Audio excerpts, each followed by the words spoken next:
नमस्कार, स्वागत है आपका एबीपी गंगा में। मैं अवधेश। बुलेटिन की शुरुआत करते हैं। छठ पर सीएम योगी ने बधाई संदेश दिया है। भोजपुरी में सीएम योगी ने बधाई दी है। प्रदेशवासियों को छठ पर्व की सीएम ने बधाई दी। भोजपुरी समाज के लोगन के बहुत मंगल कामना। तो उन्होंने बैठक भी की है अधिकारियों के साथ और व्यवस्थाओं को दुरुस्त रखने के निर्देश दिए हैं और साथ ही उन्होंने भोजपुरी भाषा में भोजपुरी समाज के लोगों को और छठ पर्व के जो भी व्रती हैं उनको बधाई दी है। नमस्कार। लोक आस्था, प्रकृति प्रेम, पवित्रता, आज सूर्य उपासना के महापर्व छठ पर हमारे तरफ से आप सब माता बहनें, आप भोजपुरी समाज के लोगन के बहुत बहुत मंगल कामना। छठी मैया की कृपा से हमारे प्रदेश में सबके जीवन में सुख आ खुशहाली बनल रहे, यही प्रार्थना बा। जय जय छठी मैया। तो देखिए, जो भोजपुरी भाषा है और पूर्वांचल का जो टच है उसमें मुख्यमंत्री ने बधाई दी है। इससे पहले उन्होंने बैठक भी की अधिकारियों के साथ और उनको निर्देश दिया गया है कि छठ की जो व्यवस्थाएं हैं, जो घाट हैं, वो दुरुस्त रहें और कहीं भी कोई दिक्कत नहीं होनी चाहिए। तो छठ को लेकर मुख्यमंत्री योगी आदित्यनाथ ने बैठक की है और तैयारियों को लेकर अधिकारियों को दिशा निर्देश दिए हैं और उन्होंने कहा है कि घाटों पर बेहतर व्यवस्था रहे, पर्याप्त रोशनी, पार्किंग सहित अन्य व्यवस्थाएं बनी रहे। इसको लेकर मुख्यमंत्री ने अधिकारियों को निर्देश जारी किए हैं। तो छठ के मौके पर घाटों की जो व्यवस्था होती है वो सबसे महत्वपूर्ण होती है, चाहे वो वहां की साफ सफाई हो, चाहे लाइटिंग की व्यवस्था हो, क्योंकि रात में भी लोग रुकते हैं घाट पर। पार्किंग की व्यवस्था की बात करें, ये तमाम जो व्यवस्थाएं हैं छठ घाटों को लेकर, उसको लेकर मुख्यमंत्री ने बैठक की और निर्देश दिया है कि किसी भी स्तर पर कोई दिक्कत नहीं होनी चाहिए।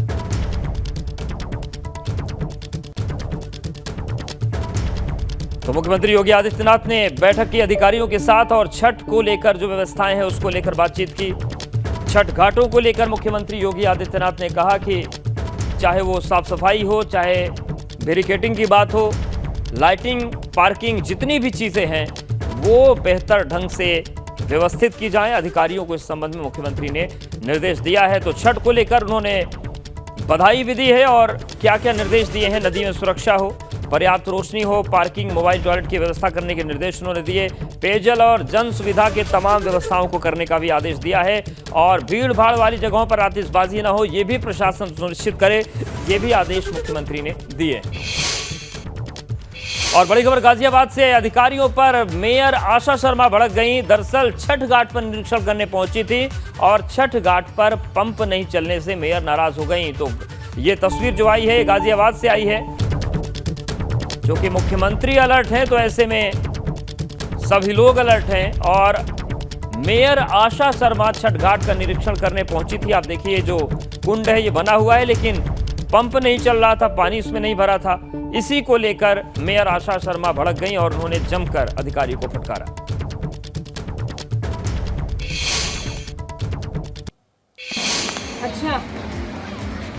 अच्छा नहीं, एक बात, दोनों कानों को खोल लो, अगर मैल है तो उसमें से निकाल लो, खुली देखे। अगर ये आज 6 बजे तक पंप नहीं चला, मैं तुम्हें चला दूंगी इसमें आकर, तुम्हें खड़ा करके और पाइप तुम्हारे में लगा के पंप चलवाऊंगी।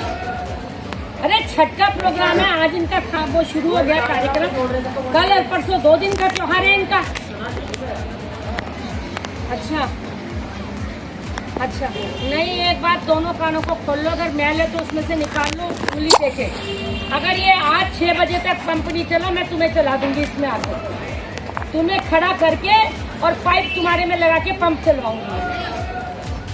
तो देखिए, मेयर जो है भड़क गए। उनका कहना है कि 2 दिन का त्यौहार है, त्यौहार शुरू भी हो चुका है। शक्ति हमारे साथ जुड़ गए। शक्ति, ये बताइए कि जो मेयर हैं ये किस व्यक्ति को डांट रही हैं और कुछ असर हुआ क्या डांट का? देखिए, अगर डांट के असर की बात करें तो लगातार जो गाजियाबाद के नगर निगम के जो अधिकारी हैं, कर्मचारी हैं, वो छठ के त्योहार को मनाने के लिए वो दिनों रात एक किए हुए हैं। मेयर साहिबा जहां पहुंचती हैं वहां पर उस पानी नहीं था वहां पर, जिसे देख के भड़क गई और एक्शन को फोन मिलाया और फोन मिलाने के बाद जो शब्द उन्होंने बोले वो शायद हम बता भी नहीं सकते अपने दर्शकों को। किस तरीके से जो मेयर हैं आशा शर्मा, वो भड़क गई और भड़कने के बाद उन्होंने हिदायत दी कि अगर तुमने यहाँ पानी कहते यहाँ पाइप ना लगाया तो फिर जो शब्द बोले हैं वो शब्द शायद हम ना दोहरा पाए, लेकिन जिस तरह की भाषा थी वो भाषा ठीक नहीं थी। लेकिन छठ का त्योहार है, साल भर का त्योहार है, तो जिस तरह से मेयर है, नगर निकाय चुनाव भी इस समय सर पे हैं, सभी पार्षदों को या मेयर को चुनाव भी लड़ना है। तो हालांकि अगर पूर्वांचल या बिहार के लोगों की बात की जाए तो वह वो संख्या यहाँ लाखों में है। और गाजियाबाद के छठ घाटों की बात की जाए तो 70 जगह ऐसी व्यवस्था की जाती है जहाँ पर जो छठ मनाने के लिए जो लोग हैं वो पहुंचते हैं। तो मेयर साहिबा शालीमार गार्डन में पहुंचती है और पहुंचने के बाद वो गाजियाबाद के जो जल निगम के जो अधिकारी एक्शन है उन्हें फोन मिलाती है और फोन मिलाने के बाद उन पर भड़क जाती है। बिल्कुल। और शक्ति बताइए कि कुछ कार्रवाई हुई या नहीं हुई? भाषा भले ही बहक गई लेकिन मुद्दा उनका बिल्कुल सही है कि त्योहार शुरू हो चुका है और कुंड में पानी नहीं है। बिल्कुल, त्योहार शुरू हो चुका है, कुंड में पानी नहीं है। वही जैसे ही पता चलता है, जैसे ही मेयर साहिबा ने फोन मिलाया और उसके बाद जो हड़काया है अधिकारी को, उसके बाद तत्काल प्रभाव से वहां पर जो पानी की व्यवस्था थी अब वो कर दी गई है। तो कहीं ना कहीं छठ का त्योहार है, गुस्सा तो आना ही है। बिल्कुल, और तमाम त्योहार मनाने की चीजें हैं, चुनाव का टाइम भी है और तमाम लोगों की जन भावनाएं भी हैं। धन्यवाद शक्ति आपको जानकारी के लिए। बड़ी खबर ललितपुर से है, जहां पर जमीन के विवाद में दबंगों का कहर देखने को मिला है। दलित शख्स को खेत में दौड़ा कर पीटा गया, शख्स को लाठी डंडों से पीटा गया, पीट कर अधमरा कर दिया गया उसे। पुलिस मौके पर पहुंचकर मामले की जांच में जुटी हुई है। तो बड़ी खबर ललितपुर से, और देखिए तस्वीरें भी हम आपको दिखा रहे हैं। दलित शख्स को खेत में दौड़ा कर पीटा गया, जमीन के विवाद में दबंगों का कहर देखने को मिला है। दलित शख्स को खेत में दौड़ाकर पीटा गया, शख्स को लाठी डंडों से पीट कर अधमरा कर दिया गया। पुलिस मौके पर पहुंचकर मामले की जांच में जुटी हुई है।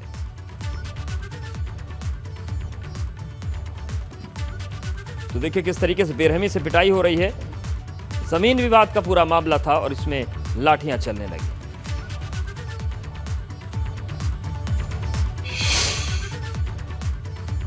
बड़ी खबर इटावा से भी है, युवती को बंधक बनाकर मारपीट की गई, छेड़खानी का आरोप है। 8 महीने से लिव इन रिलेशनशिप में रह रही थी युवती। युवक और उसके परिजनों पर युवती ने आरोप लगाया है। पीड़ित युवती ने वीडियो बनाकर वायरल भी कर दिया है।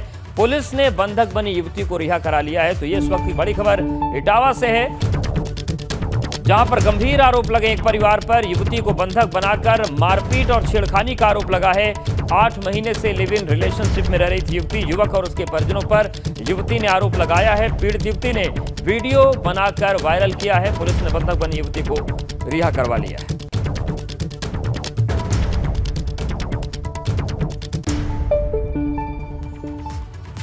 और अब बड़ी खबर रुद्रपुर से आ रही है। ट्रांजिट कैंप में बदमाशों ने युवती को पीटा है। युवती की पिटाई का वीडियो वायरल हो रहा है।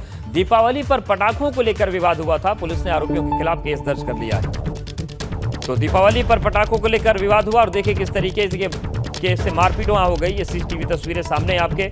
युवती को पीटा गया, पटाखों को लेकर विवाद छिड़ा था, लेकिन बात इतनी बढ़ गई कि मारपीट शुरू हो गई। अब पुलिस ने आरोपियों के खिलाफ केस दर्ज कर लिया है। कार्रवाई हो रही है।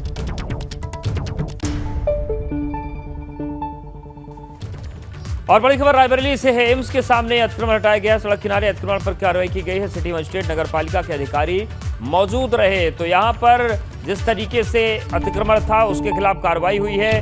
रायबरेली में एम्स के सामने जो अवैध अतिक्रमण कर लिया गया था उस पर प्रशासन ने कार्रवाई की है। सड़क किनारे अतिक्रमण को खाली करवाया गया है।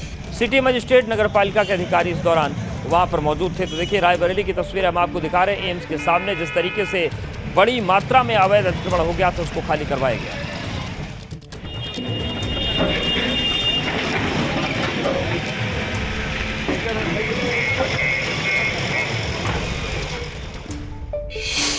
मेरठ में धर्मांतरण के मामले पर अतुल प्रधान का भी बयान सामने आया है। भाजपा पर जाति धर्म की राजनीति करने का उन्होंने आरोप लगाया है और इस मामले में इन्हीं के लोग शामिल है, यह अतुल प्रधान का कहना है।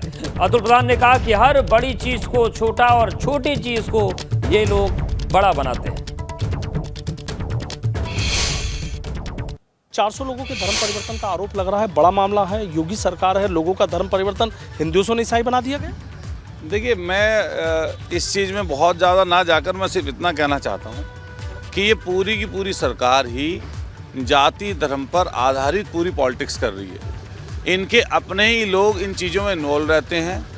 आप कहीं पर जाकर देख लीजिए, जब सरकार को लोगों ने दोबारा बना दिया, जब इनको जनमत दे दिया, तब इनकी जिम्मेदारी बनती है। यहाँ पर कोई भी गलत काम होगा, सरकार को जिम्मेदारी उसकी लेनी पड़ेगी। लेकिन आप देखेंगे पूरा का पूरा माहौल ही इन लोगों ने जाति धर्म पर आधारित कर दिया है। हर छोटी चीज़ को बड़ा बनाना, बड़ी चीज़ को छोटा कर देना इनका जैसे सगल बन गया है। भारतीय जनता पार्टी के लोगों का काम करने का तरीका ये है कि कहते कुछ हैं, करते कुछ हैं। बड़े बड़े वादे, बड़ी बड़ी घोषणाएं, बड़े बड़े कार्यक्रम की बात करते हैं, जमीन पे कुछ नहीं मिलता। मेरठ में 400 लोगों का धर्म परिवर्तन कराने का आरोप लगा है। भाजपा नेता ने हिंदू धर्म से ईसाई बनाने का आरोप लगाया। साथ ही झुग्गी झोपड़ियों में लगी भगवान की मूर्तियों को फेंकने का आरोप लगाया है। भाजपा के जिला मंत्री दीपक शर्मा ने बड़ी संख्या में लोगों के साथ एसएसपी रोहित सिंह सजवाल से मुलाकात की और उनके सामने धर्मांतरण का मसला उठाया। इसके बाद एसएसपी ने जांच के आदेश दिए थे। पुलिस ने 9 लोगों के खिलाफ मामला दर्ज कर लिया है, जिसमें दिल्ली के एक पादरी का नाम भी सामने आया।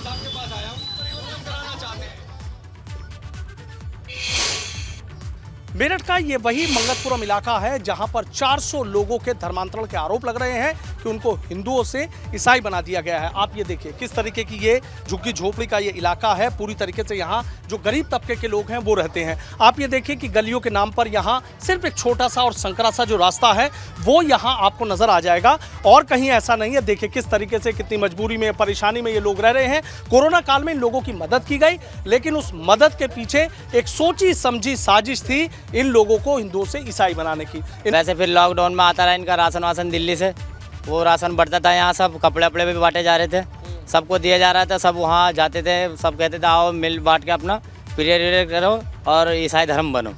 हम चाहते थे, हमने कहा हम ईसाई धर्म नहीं चाहते हैं, जो हमारा हिंदू धर्म है वो हिंदू धर्म में रहो। गरीब आदमी का धर्म परिवर्तन करवा रहे जबरदस्ती करके सर, गुमराह करके पैसे का लालच दे गया, मतलब तेल आटा राशन पानी ऐसे करके। वहाँ पे जो भगवान की मूर्तियाँ और पोस्टर थे वो फाड़ दिए थे या फेंक? फाड़ गए, लिपट गए थे तो लड़ने बनने के लिए, और क्या लड़ने लगे? हाँ जी, हाँ। कौन लोग थे? वही चर्च वाले थे, ईसाई मसीह वाले। हमारे बच्चे भी उसी में जाने लगे, भजन वजन करने लगे थे, गाना वाना गाने लगे कि टाइम पास हो जाएगा। लॉकडाउन लगा, वो कहीं जाना आना तो हो नहीं रहा। हमें ये नहीं पता था सर कि हमें ईसाई बनाया जा रहा, गाने बजाने करा के हमें ईसाई बनाया जा रहा। हमें तो इतनी पता थी कि बस इधर से खाना आ रहा है, इधर से आ रहा, लॉकडाउन की वजह से हम खा रहे हैं। ये है बात थी। इस मामले को उठाया था, बहुत गंभीर मामला। योगी राज चला, योगी राज में कैसे आप धर्मांतरण की उम्मीद कर सकते हैं? एक दो नहीं, 400 लोगों की बात आ रही है। देखिए, सच बात यह है कि इनकी गरीबी का और इनकी ज़रूरतों का फ़ायदा उठाकर ईसाई मिशनरी जहाँ पर सक्रिय हुई है। और आप देख सकते हैं सेवा बस्ती है, मलिन बस्ती है। कोविड के दौरान इनको भोजन की व्यवस्था करना, कुछ कपड़ों की व्यवस्था करना, कुछ पैसों की व्यवस्था करना, जो भी जिस प्रकार से फिर अपने प्रार्थना स्थल उन्होंने ये चर्च बनाया है स्थायी रूप से, जो अवैध है, अभी भी खड़ा हुआ है। वहाँ पर ये सचिन जी भाई भी गए थे, इन्होंने देखा कुछ चीज़ें वहाँ पकड़ी भी गई, कुछ रजिस्टर भी पकड़े गए, कुछ नाम भी पकड़े गए। हमने 9 लोगों के खिलाफ नाम दर्ज रिपोर्ट भी है, लोगों की गिरफ्तारी भी हुई है। और सच बात यह है कि योगी जी की सरकार है, लोगों की के प्रति उनमें विश्वसनीयता है सरकार के प्रति। लेकिन ये मामला मेरठ जैसे संवेदनशील शहर में होने के बावजूद जब ये घटनाक्रम 100-150 लोग मेरे पास आए, तो कल मैं कप्तान साहब के पास गया, उनको घटनाक्रम से अवगत कराया और कुछ गिरफ्तारियाँ भी हुई हैं। और मैं समझता हूँ ऐसे लोग जो इस समय काम कर रहे हैं उनको बहुत सख्ती से निपटा जाएगा और इसकी कभी स्थिति नहीं उत्पन्न होगी। देखना ये होगा कि इस मामले में पुलिस क्या सख्त एक्शन लेती है और इस सिंडिकेट को कौन चला रहा है। कहीं ऐसा तो नहीं कि विदेश से इसको लेकर फंडिंग की गई। ये तमाम ऐसे पहलू हैं कि जो जांच के बाद साफ हो पाएंगे। वीडियो जर्नलिस्ट सतेंद्र सिंह के साथ सनुज शर्मा, एबीपी गंगा, मेरठ। बड़ी खबर मेरठ से आ रही है। धर्मांतरण के मामले में संगीत सोम ने बड़ा बयान दिया है। धर्मांतरण कराने वालों पर रासुका के तहत कार्रवाई होगी। देशद्रोह के आरोप में भी उनके खिलाफ कार्रवाई करवाई जाएगी। आरोपियों पर ऐसी कार्रवाई होगी जो नजीर बनेगी। उन्होंने ये भी कहा कि सपा की सरकार नहीं है कि कार्रवाई ना हो, धर्म परिवर्तन में बाहर का भी हाथ होगा। ऐसे मामले इंटरनेशनल होते हैं, लेकिन आरोपी बख्शे नहीं जाएंगे। उन्होंने कहा कि मैंने सख्त से सख्त एक्शन के लिए अधिकारियों से बातचीत की। मेरठ किसी न किसी बात को लेकर अक्सर सुर्खियों में रहता है, लेकिन इस बार भी मामला काफी बड़ा है क्योंकि 400 लोगों के धर्म परिवर्तन के आरोप लग रहे हैं। इस मामले में मुकदमा भी कायम हो गया है, कई लोगों को गिरफ्तार भी कर लिया गया है। इस मामले पर क्या कहना है बीजेपी के फायरब्रांड नेता और मेरठ के सरदना विधानसभा सीट से पूर्व विधायक संगीत सोम जी का। संगीत जी, एक दो नहीं 400 लोगों का आरोप लग रहा है कि 400 लोगों को हिंदुओं से ईसाई बना दिया गया। देखिए, ये आया है, सुनने में आया है और इस पर कानून अपना काम भी कर रहा है और कुछ लोगों की गिरफ्तारी हुई है। और आप निश्चित रहिए कि इसमें जितने भी लोग संलिप्त होंगे उन सबके खिलाफ ठोस कार्रवाई होगी, चूँकि उत्तर प्रदेश में भारतीय जनता पार्टी की सरकार है और ये काफ़ी बड़े लेवल पे हुआ है। ये मेरी भी जानकारी में आया है और आप लोगों के जरिए भी आया है, मेरी अधिकारियों से भी बात हुई है, उसमें मुकदमा भी दर्ज हो गया है, धर्म परिवर्तन का मुकदमा दर्ज हुआ है, उसमें कार्रवाई होगी। आप निश्चित रहिए, कार्रवाई ऐसी होगी कि ये नज़ीर बनेगी। लेकिन योगी राज में धर्म परिवर्तन की बात, एक दो नहीं 400 लोगों के धर्म परिवर्तन कराने का आरोप, आपको लगता है सरकार तो बहुत बड़े दावे करती है कि भाई सारी चीज़ें बदल दी गई हैं, बहुत चीज़ें बदल दी गई हैं, आखिर इतनी हिम्मत कैसे कर पाए ये लोग? आप इसके पीछे इसका जांच का विषय है, इसकी जांच होने दीजिए। मुझे लगता है ये पुराना मामला चलता आ रहा है और वही अब आके लोगों की जानकारी में आया है। वो इसके पीछे कुछ और भी है तो वो पुलिस उसमें भी जांच कर रही है। आप निश्चित रहिए, ये नज़ीर बनेगा, मैंने जैसा भी आपको बताया, चूँकि कार्रवाई होगी। सीधे रुक करते हैं वाराणसी का, जहां पर इस वक्त ऐतिहासिक नाग नथैया लीला चल रही है और सीधे हम आपको तस्वीरें दिखाते हैं। देखिए, ये वाराणसी के तट पर जो कदम्ब की प्रतिकृति का वृक्ष है वो लगाया गया है, भगवान कृष्ण उसके ऊपर, और जो कालिया नाग का मर्दन हुआ था वो लीला इस वक्त की जा रही है डमरुओं की ध्वनि के बीच।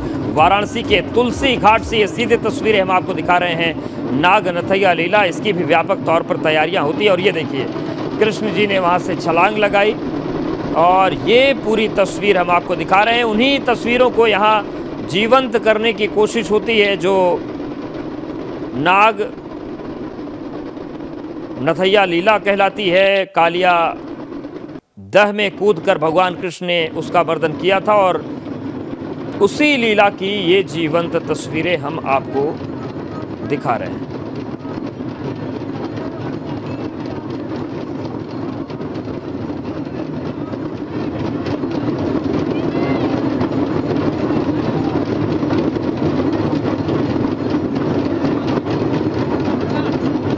तो आपको बता दें कि ये जो लीला होती है संकट मोचन मंदिर का जो महंत है उनकी महत्वपूर्ण भूमिका होती है। और देखिए जो सामने एक नाव आपको नज़र आ रही थी उसमें संकट मोचन मंदिर के जो महंत हैं वर्तमान वो भी नज़र आएंगे आपको। और देखिए डमरुओं की ध्वनि के साथ ये जो लीला है वो की जा रही है और बड़ी संख्या में तुलसी घाट पर लोग मौजूद हैं। काशी में नाग नथैया लीला जो होती है। और ये देखिए ये जो तस्वीर है अब भगवान कृष्ण की नाग कालिया नाग के ऊपर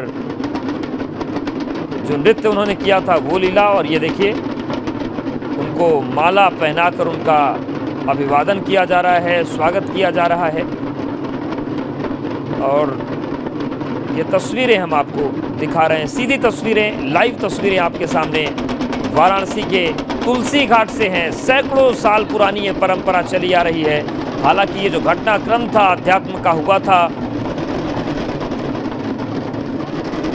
गोकुल में, लेकिन वाराणसी में उसकी जीवन तस्वीरें देखने को मिलती हैं। और आप देखिए किस तरीके से जो नाग कालिया नाग की प्रतिकृति है उस पर भगवान कृष्ण, और आप बैलेंस देखिए किस तरीके से जो वहाँ के लोग हैं उस नाग की प्रतिमा को लेकर आगे बढ़ रहे हैं, कृष्ण उस पर खड़े हैं। और ये जो सैकड़ों साल पुरानी परंपरा है इसको निभाते आ रहे हैं काशी के वासी। तो तुलसी घाट पर ये पूरा कार्यक्रम चल रहा है, सीधी तस्वीरें हम आपको दिखा रहे हैं। और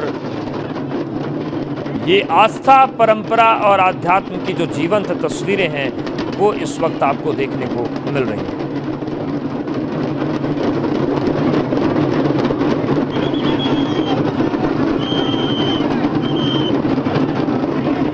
बड़ी संख्या में लोग मौजूद होते हैं और इसी जन समूह के बीच ये जो नाग नथैया लीला है वो संपादित की जाती है। तो चाहे रामलीला की बात करें या कृष्ण लीला की बात करें, जिस तरीके से वाराणसी में परंपराओं को निभाया जाता है वो अद्भुत है। और उन्हीं अद्भुत तस्वीरों में से एक ही नाग नथैया लीला भी मानी जाती है।